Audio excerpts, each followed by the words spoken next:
आजचा new challenge. तर चला भावांनो, आज आलो आपण श्याम कलावर. श्याम कलावर आज हे साडीचं दुकान आहे. साडीच्या दुकानामध्ये आपण DVR इन्स्टॉलेशन ऑलरेडी झालेलं आहे. ते हे बघा, अशा प्रकारे DVR इन्स्टॉलेशन आहे. ते आपण काढून टाकणार आहे सर्व सेटअप. आता इथं NVR इन्स्टॉलेशन करणार आहे. तर या ठिकाणी IP कॅमेऱ्याचं इन्स्टॉलेशन करण्यासाठी आम्ही आलो आहे. साईड वगैरे बघितले आम्ही. साईड वगैरेवर बघून आम्हाला समजलं की या ठिकाणी पूर्ण जे वायरिंगचं स्कोप आहे ते आउटडोर साईडनी आहे. इनडोर साईडला थोडीशीच वायरिंग आहे. तर ते आम्ही पटापट काय केलं, वायर काढली आणि वायरिंगला सुरुवात केली. आमची सेटअप आम्ही बघून घेतलेला पूर्ण कसं काय करायचं. इथं टोटली 8 कॅमेरे येणार आहे.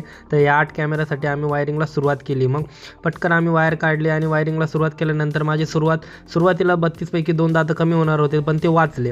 हे मोबाईलचा फोटो दाखवायला आलो होतो मी भावाला, पण मग ते सोडलं. त्याच्यानंतर आम्ही ते वायरिंगला सुरुवात केली. पटकन आमच्या कामावर लागलो आणि त्याच्यानंतर मी आतमधली वायरिंग कंप्लीट करतो, तर भाऊ बाहेरची वायरिंग कंप्लीट करतो. मग त्याच्यानंतर कॅमेरा घेतला. कॅमेरा आम्ही हातात घेतला आणि त्याच्यानंतर बघितलं त्याला. तर मग आपलं जे पहिले SD कॅमेरे होते ते आम्ही पटपट काढून मोकळे करून टाकले आणि नंतर त्या ठिकाणी आपले IP कॅमेराज लावले.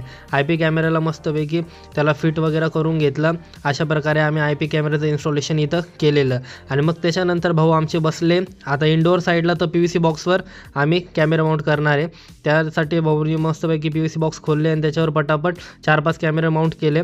4-5 कॅमेरे माउंट केले. NVRचा सेटअप केला, म्हणजेच हार्ड डिस्क वगैरे लावून ती प्रॉपर केला. मग मी गेलो आतमध्ये आणि आतमधल्या साईडला मी रॅक वगैरे माउंट केले. स्क्रीन वगैरे लावली. 45 इंचाची स्क्रीन होती, ती लावून मी मोकळी केली. त्याच्यानंतर भाऊनी तोपर्यंत हे क्लिपिंग मारून इथं कॅमेरा वगैरे सेट केले. अशा प्रकारे आम्ही कॅमेऱ्याचा सेटअप पूर्ण रेडी केला. त्यानंतर मी कॉन्फिगरेशन केलं कॅमेऱ्यांचं आणि मग सेटअप रेडी झाला. अशा प्रकारे आमचा मग आजचा दिवस आणि आजचं चॅलेंज कंप्लीट झालं आहे. मित्रांनो, अशाच न्यू चॅलेंजसाठी आपल्या चॅनलवर बनवून राहा आणि सतत आम्हाला सपोर्ट करत राहा. थँक्यू. राधे राधे.